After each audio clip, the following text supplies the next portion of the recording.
नमस्कार दर्शक तथा श्रोतावृन्दहरू, स्वागत छ तपाईलाई नेपाली कथाको 692औं भिडियोमा।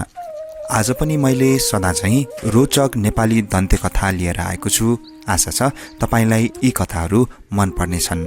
यस च्यानललाई सब्स्क्राइब गर्नुभएको छैन भने दैनिक रूपमा नयाँ कथाहरू सुन्नका लागि यस च्यानललाई सब्स्क्राइब गर्नुहोला र शेयर पनि गरिदिनुहोला। सर्वप्रथम कथा सुन्नुभन्दा अगाडि सदाझैं लागौं रोचक जानकारीतर्फ।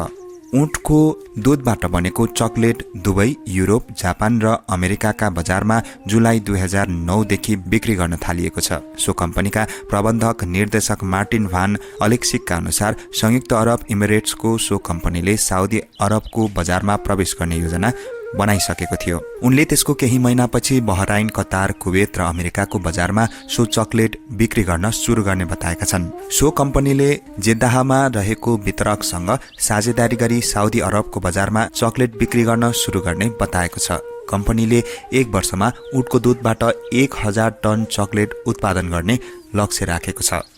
अस्ट्रेलियाली चकलेट कम्पनी मानेरसँग साझेदारीमा त्यो कम्पनीले दुबईका कारखानाबाट सो चकलेट उत्पादन गर्ने गरेको छ। दुबईको फार्ममा 3000 ऊँटका दूधबाट ती चकलेट उत्पादन गर्ने गरिन्छ। सो कम्पनीले विलासी होटल र निजी विमान कम्पनीलाई ऊँटको दूधले बनेको चकलेट बिक्री गर्ने गरेको छ। सो चकलेटको माग बढी भएको जापानमा समेत बिक्री गर्ने व्यवस्थापन मिलाउने कम्पनीले बताएको छ। यसै रोचक जानकारीका साथसाथै लागौं आजका कथाहरूतर्फ। आज पनि मैले करुणाकर वैद्यज्यूद्वारा संकलित लोक कथाहरू वाचन गर्नेछु। आशा छ तपाईलाई मन पर्नेछ।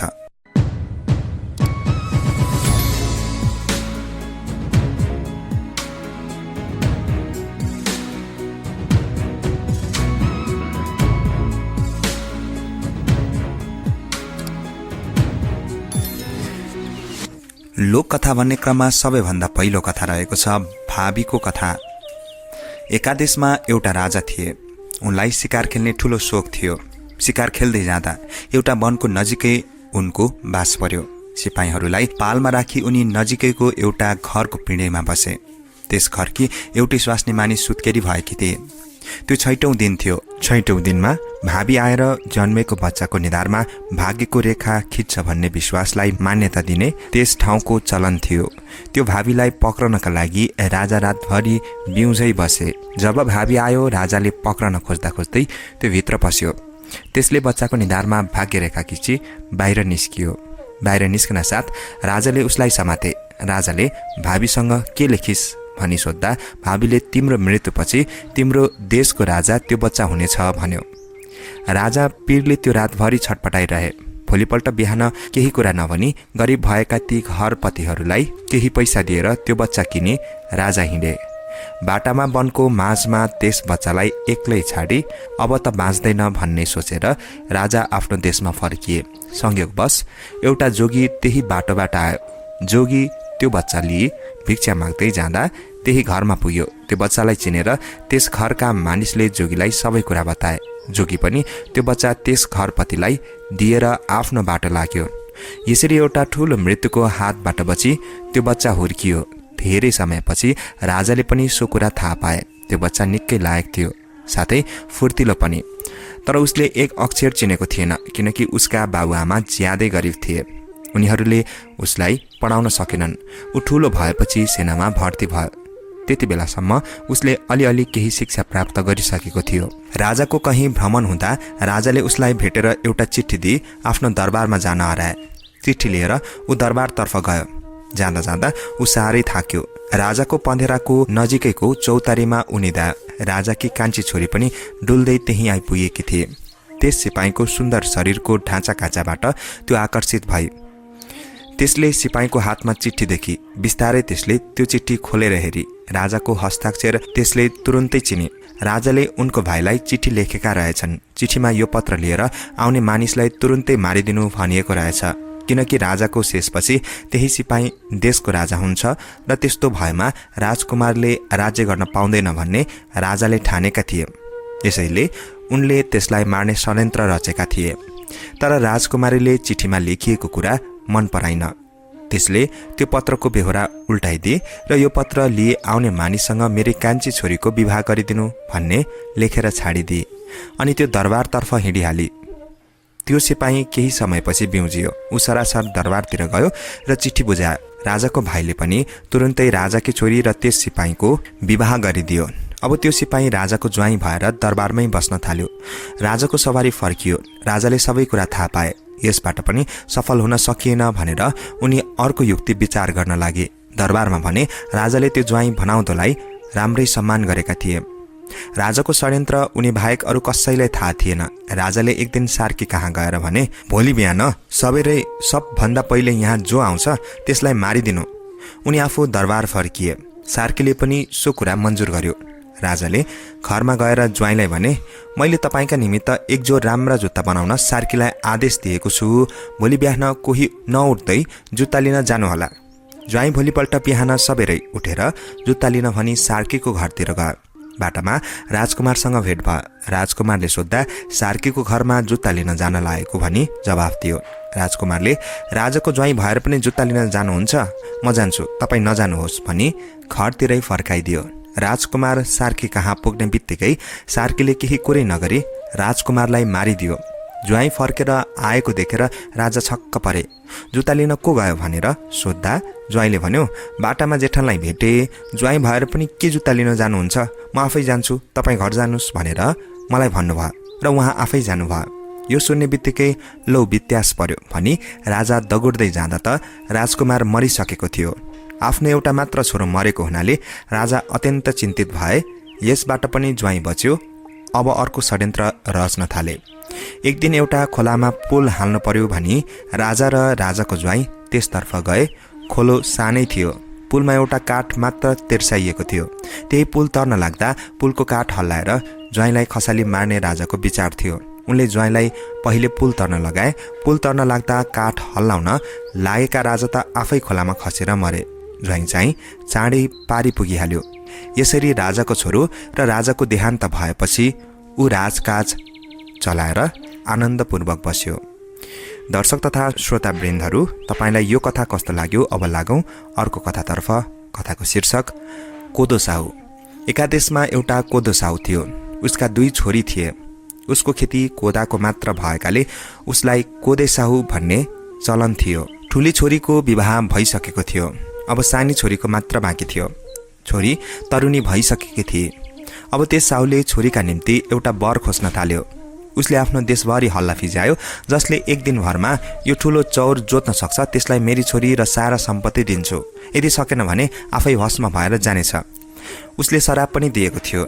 यत्रो धनीकी छोरी पाए कसले चौर नजोतोस्। साना ठुला मानिसहरू आउन लागे। तीमध्ये एउटा ठुलो धनीको छोरो पनि आएछ र चौर जोत्न थालेछ। तर त्यसले दिनभरिमा केवल आधी मात्र चौर जोत्न सकेछ। नभन्दै साहुको शराब लागे चाहिँ ऊ त्यही बिलाएछ। यो हल्ला सारा गाउँमा फैलियो।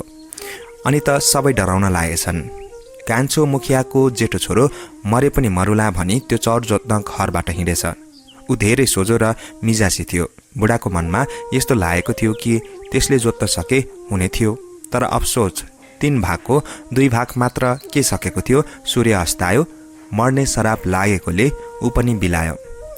मुखियाको ठुलो छोरो मर्यो भन्ने खबर सारा गाउँमा फैलियो। साराले अफसोस मनाउन लागे। दुनियाँले कोदे साहुलाई कस्तो बदमास रहेछ भनी सराप्न थाले। कान्छो छोरो अलि बदमास र चतुर थियो। यस्तै गर्दा गर्दै उसलाई ठुलो चोट पर्यो। ऊ अवश्य त्यही साहुकी छोरी ल्याउँछु भनी हिँड्न लाग्यो। गाउँका मानिसहरूले जान मनाही गरे। मूर्ख मूर्खै हो, सित्तैमा ज्यान फाल्न नजा भने। तर कसैले केही भने पनि नमानी सरासर हिँड्यो। रातमा बास पाइन्छ कि भनी त्यस साहु कहाँ पुग्यो। बास त पाइन्छ, तर भोलि हाम्रो खेत जोत्ने शर्तमा राख्छु। साहुले भन्यो, हुन्छ त खेत जोतिदिउँला। उसले थाहा नपाए जस्तो गरी भन्यो। साहुले भन्यो, खेत जोतिसकेपछि तिमीलाई मेरी छोरी र सारा सम्पत्ति दिनेछु। पुरा खेत जोत्न सकेनौ भने त्यही मर्नेछौ। कान्छो छोरोले भन्यो, हुन्छ लौ मलाई अहिले नै देखाइदिनुहोस् खेत। बुढाले उसलाई लगेर खेत देखाइदियो। गोरु पनि देखाइदियो। गोरुहरू खुब मोटा मोटा थिए। चौर ठुलो थियो। उसले साहुलाई भन्यो, जम्मा यही हो? यति सानो? अर्को छैन? छ भने जोतिदिउँला। मलाई तपाईँकी छोरी र सम्पत्ति चाहिएको छैन। यो कुरा सुनेर बुढालाई रिस उठ्यो र भन्यो, अहिले धाक लगाउँछस्, भोलि थाहा पाउलास्। साँझको खाना खाइपी उ सुत्यो। भोलिपल्ट बिहानै गोरुहरू लिएर ऊ खेतमा गयो। खेत जोत्दा जोत्दा भात खाने बेलासम्ममा उसले 3 भागको 2 भाग खत्तम पारिसकेको थियो। यो देखेर साउ छक्क पर्यो। आधा दिन के ढल्केको थियो खेत जोतेर सिद्धायो। अनि त बुढाले छोरीसँग विवाह गर्नुपर्छ भनी उसलाई जोड दिन लाग्यो। तर उसले भन्यो, विवाह गर्दिन, त्यसको सट्टा मलाई तिम्रै घरमा आफ्नै जस्तो गरी बस्न देऊ। बुढाले भन्यो, हुन्छ, ल त्यसरी बस्न चाहे बस। बुढालाई जसरी भए पनि त्यस केटासँग छोरीको विवाह गराइदिनु थियो। त्यहाँ बसेपछि कसरी फुत्कन सक्ला भन्ने ठान्यो। तर केटो भने कति पनि ध्यान दिँदैन थियो, खाली काममा नै मस्त हुन्थ्यो। आफूतिर केटो नआएको देख्दा छोरी चाहिँलाई खुब रिस उठ्यो र आफ्ना बाबुलाई भनिदिएछ। तर सब असफल, किनभने त्यो युवक केटीलाई भाउजू बनाउन चाहन्थ्यो। उसको आफ्नो दाजु जो त्यही खेत जोत्न नसकेर विलिन भएको थियो, उसलाई बचाई त्यस केटीसित विवाह गरिदिन चाहन्थ्यो। यसरी छोरीदेखि तातेर गएको देख्दा बुढालाई खुबै रिस उठ्यो। अब त्यसलाई मार्ने उपाय बुढाले खोज्न लाग्यो। बुढाले विचार गर्यो, अब यसलाई जङ्गलमा शिकार खेल्न पठाउँछु, उतै बाघले खान्छ र मर्छ। बुढाले उसलाई भन्यो, बाबु आज तिमी शिकार खेल्न जाऊ, मलाई मासु खान मन लागेको छ।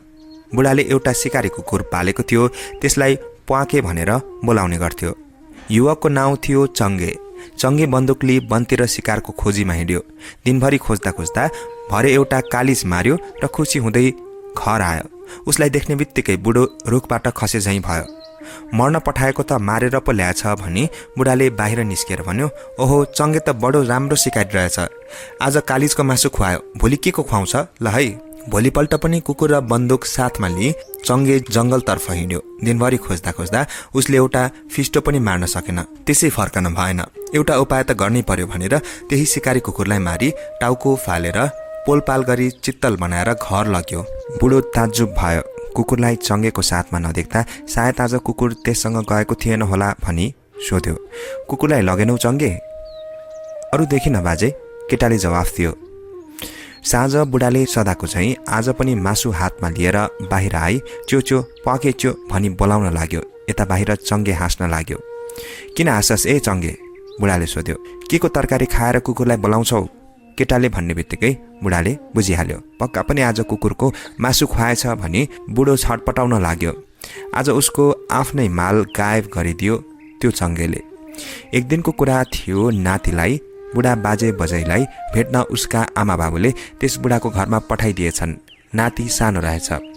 दिनबार यस्तै त हो नि, सधैँ एकै कहाँ हुन्छ र। दिनभरि कच्चर बच्चर खाएको बिचरालाई दिशा लागेछ। बुढीले 1-2 पटक त बाहिर लगिछ। जति जति रात चढ्दै गयो उति उति त्यसलाई दिशा लागेको झन बढ्दै गएछ। यता बुढाबुढीलाई खुब निन्द्रा लागेछ। नाति भने बाजे बजै भन्दो रहेछ। तर उनीहरू भने फसफसी निदाइरहेका थिए। निन्द्रा अलमल भएकाले एकाएक बुढीले रिसाएर चङ्गेलाई बोलाएर भनिछ, यसलाई बाहिर लगेर पेट चिरे आन्द्राभुरी झिकेर फालिदेऊ। चङ्गेले भन्ने जस्तै गर्यो।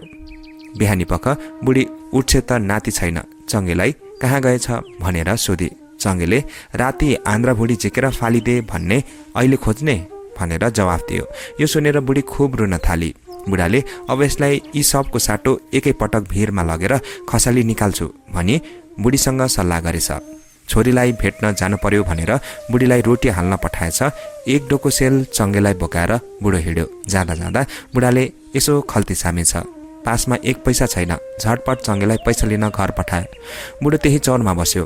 त्यहाँबाट उसको घर देखिरहेको थियो। घरबाट आमा छोरीले हेरिरहेका थिए। चङ्गेले घर गएर बुढीसँग तिम्रो लोकले नै भनेको पैसा र कान देऊ रे बजै भन्यो।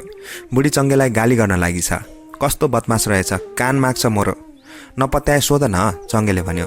बुढीले टाढा बसिरहेको बुढासँग केवल दिने हो भनेर सोधी। बुढोले दे भनेर कराए। आफ्नै बुढो खराब रहेछ भनी बुढीले कान थापिदिए। उसको पालो चङ्गे कान काटेर हिँड्यो। वहाँ गएर बुढालाई पैसा दियो।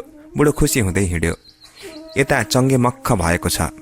हिँड्दा हिँड्दा रात परेकाले दुवै बास बस्न एउटा भिरको बाटो गएछन्। बाटो डरलाग्दो थियो। दुवैजना खाइपी सुतेछन्। बुढो झाडीपट्टि र चङ्गे छेउपट्टि थियो। चङ्गेलाई के निन्द्रा आउँथ्यो। बुढो दिनभरि हिँडेकाले थाकेर आएको हुँदा झटपट निदाइहाल्यो। चङ्गे झटपट उठेर आफ्नो ठाउँमा डोको राखी बुढाको सिरानमा बसेर रोटी खाइरहेको थियो। मध्यरात थियो, बुढो बिउजेछ र झटपट डोकामा लात्ती हिर्काएछ।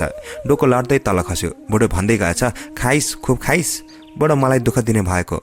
सिरानमा बसेको चङ्गेले उत्तर पठाएछ, खाँदैछु बाजे। यो सुन्दा बुढालाई अचम्म लागेछ र लाज पचाउनका लागि भनेछ, अझ खाइसकेको छैनस्, झट्ट खा। भोलिपल्ट चङ्गेलाई पहिले पठाइदिएछ ताकि बाबु आउँदैछन्, भाले काटेर भात पकाउनु भनी छोरीलाई भन्न चाँडै पुगोस्। चङ्गे बुढाकी छोरीको घरमा पुग्यो र भन्यो, दिदी बाजे आउन लागेका छन्, अहिले तल खोलामा नुहाउन लागेका छन्, मलाई भाले काटेर मासु भात खुवाऊ। बाजेलाई भने कोदाको पिठाको खोले पकाइदिनु रे। छोरी अचम्ममा परिछ, कस्ता बा होलान्, घरमा कोदो खाइरहेका यहाँ पनि उही खान खोज्छन्। जे भए पनि बाबुको आज्ञा मान्नै पर्छ। भालेको मासु र भात चङ्गेलाई खुवाइछ। बाबुलाई 3 पाथी कोदाको खोले पकाइदिएछ। बुढो खान जाँदा त आफूले भनेका एक थोक पनि छैन। छोरीको घरमा यही होला र त खुवाई भनी सन्तोकका साथ खोले खाएछ। खोले कहाँ पस्थ्यो, बुढालाई भित्र ओछ्यान लगाइदिएछन्। राति बुढालाई आपत पर्यो, उज्यालो पनि भएको छैन। छोरी पनि मजासँग सुतिरहेकी छ। अँध्यारामा छाम्दै छाम्दै गएछ। अघि न अलि गहिरो ठानेछ र त्यही दिशा गरेछ।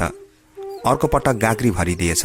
रातभरि दिशा गर्दा गर्दा ढिकी ओखल पछाडि सब गरिदिएछ। भोलिपल्ट बिहानै लाजले बुढो तलको कुवामा नुहाउन गएछ। बिहान सब उठ्छन् त घरको त्यो गति, जता हेऱ्यो दिसै दिशा, बुढो छैन। चङ्गेको मनमा लाग्यो बुढो पक्का पनि नुहाउन गएको छ। त्यसैले ऊ कुवामा पुगेछ। ओहो बाजे, म नुहाइदिन्छु नि भनेर आङ मिचिदिन लाएछ। कुवा अलि गहिरो थियो। नुहाइदिने न्यु पारेर बुढालाई धकिलिदिएछ र बुढो त्यही कुवामा खसेर मरेछ। अनि चङ्गे बुढाको घरतिर गयो। चङ्गे एक्लै फर्केको देख्दा बुढीको मनमा चिसो पसिहाल्यो। बाजे खोइ त भनेर सोद्धा, जा म पछि आउँछु भनेर मलाई पठाइदिए भनी चङ्गेले जवाफ दियो। बुढी आफ्नै बुढासँग रिसाई, बसिरहन् छोरीको घरमा, यहाँ यत्रो काम छ, यसपटक उखु लगाएको काट्नु छ, म गरिहाल्छु नि भनेर चङ्गेले बुढीलाई सान्त्वना दिएछ। भोलिपल्ट छोरी चाहिँ उखु काट्न बारीमा गई। दिनभरि उखु काटेछन्। पछि छोरी चाहिँ उखु ओसार्न लागिछ र चङ्गेले भनेको धमाधम कोरेछ। अन्तिम पटक आफूले पनि एक भारी उखु ल्याएछ। बजै यो भारी कहाँ राख्ने, चङ्गेले बुढीलाई सोधिछ। बुढीले रिसले यहाँ राख भनेर आफ्नो आँखा देखाइदिए। नभन्दै चङ्गेले बुढीको आँखैमा भारी फालिदिए। बुढीको आँखा फुटेर बुढी पनि मरिछ। अनि चङ्गेले झटपट खेतमा गई आफ्नो दाजुको हाट खोजेर जम्मा गर्यो। दाजु फेरि बिउजेर आयो। दाजुको विवाह त्यस बुढाकी छोरीसँग गराई सुखसँग त्यही बसेर खान लागेछन्। तपाईलाई आजका यी 2वटा कथाहरू के कस्ता लागे कृपया कमेन्ट गर्नुहोला भन्दै लागौं अघिल्लो भिडियोमा सोधेको गाउँ खाने कथातर्फ। मैले अस्तिको भिडियोमा सोधेको गाउँ खाने कथा रहेको थियो, 2 औँलाको भरमा चल्ने एक आँखे सारस के हो, र यसको सही उत्तर हो कैँची। अब लागौं आजको गाउँ खाने कथातर्फ। आजको गाउँ खाने कथा रहेको छ, लहरो तान्दा पहरो गर्जियो के हो। प्रश्न एकपटक फेरि, लहरो तान्दा पहरो गर्जियो के हो। यस प्रश्नको उत्तर तपाईलाई थाहा भए कृपया कमेन्ट गर्नुहोला भन्दै लागौं हिजोको भिडियोमा कमेन्ट गर्नुहुने दर्शक श्रोताज्यूको नाम अनि कमेन्ट वाचनतर्फ। हिजोको भिडियोमा मैले 9 सिङ्गे रागाको कथा वाचन गरेको थिएँ। अब लागौं कमेन्ट वाचनतर्फ। ग्रेस करुणाज्यू लेख्नुहुन्छ, nice child story, thank you Jamin sir for all kinds of story भन्नुहुन्छ, धन्यवाद। सरोज खलीज्यू लेख्नुहुन्छ, नमस्कार दाजु, हजुर आजदेखि चाहिँ कथा सुन्नलाई अलि ढिला हुने भयो। हिजो अस्ति चाहिँ कुवेतमा रामदान लागेको थियो अनि मेरो छुट्टी भएकोले हजुरको कथा चाँडै सुन्नलाई पाएको थियो, त्यही भएर आजदेखि चाहिँ ड्युटी सुरु भयो, त्यही भयो, माफी चाहन्छु भन्नुहुन्छ, धन्यवाद। माहेश्रीज्यू लेख्नुहुन्छ, नमस्कार जुजोलपा आदरणीय जमिन सर, साह्रै नै राम्रो कथा, धन्यवाद। कालीश्रीज्यू लेख्नुहुन्छ, very very nice dear sir. त्यसै गरी मदन कुमार राईज्यू लेख्नुहुन्छ, मदन कुमार राई उदयपुर, हाल मलेसिया क्यामरन हाइल्यान्ड, पाहाङ, आदरणीय जमिन सर, सेवा म नयाँ वर्षको दिनदेखि जोडिन पाएको छुइनँ, कारण बस कथा सुन्छु, कमेन्ट गर्नु असमर्थ थिएँ सर। आजबाट प्रत्येक कथामा जोडिन कोसिस गर्छु, सकिन भने माफ गरिदिनुहोला सर। हजुरलाई एउटा सानो आग्रह गर्छु, हजुरले श्रवण कुमार र अन्धिबाको कथा पनि मिल्छ भने मेरो आग्रहमा दर्शक माझ ल्याइदिनुहोस् भन्नुहुन्छ। म अवश्य पनि प्रयास गर्नेछु।